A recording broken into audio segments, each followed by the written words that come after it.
Though it is one of the faded memories of my life today, there are times when I remember his face clearly, especially his eyes. As he had yellow spots on his eyes, we called him Spotty. He would have been a stray dog, until he came to me. I was 7 years old. My dad had just got transferred to Nasik. We had shifted into a rented house. The house was surrounded by lots of bushes and vines. It was raining very heavily on the day we shifted. I went out and felt those refreshing raindrops with a cool breeze on my face. It was a cold, dark night. We had our meal and went to sleep.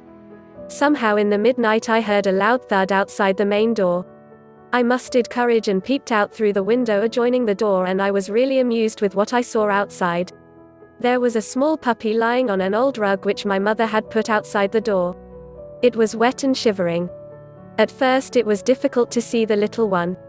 It had a black body which was darker even than a black rainy cloud. It was the yellow spots on its eyes, which made me realize its presence. It was trying to get inside the curved rug to avoid the chilling air outside, and it had managed to get in as I could see only his head outside the rug. I saw that the flower pot kept on the windowsill had fallen down. I felt pity for poor soul. I went in and came out with an old towel. I went near the innocent one and held it in my hand and wiped the puppy till he had become dry. I took it inside and made a bed for him with a woolen rug and a small pillow.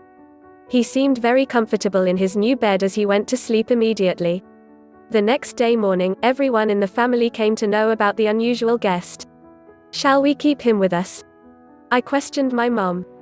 Like any other parents would, my parents first totally refused my idea, but I and my sister convinced them to keep Spotty. Slowly Spotty got easily mingled with everyone and became one of the family members. We got used to all his small habits and pranks. Days passed on, and one evening when Spotty returned from his long walk, he appeared very exhausted.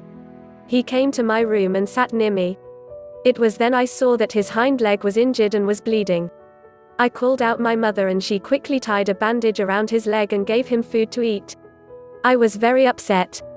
But the next day, Spotty was up to his usual pranks, though he limped a bit. After this incident, my relation with Spotty became more intense. I really admired him a lot for his courage. Almost a year later, one midnight we heard Spotty barking breathlessly. We came out and saw that he was barking continuously, heading somewhere. After some time, Spotty became quiet. I patted him on his back and came inside. The next day morning, my heart skipped a beat when I didn't see Spotty.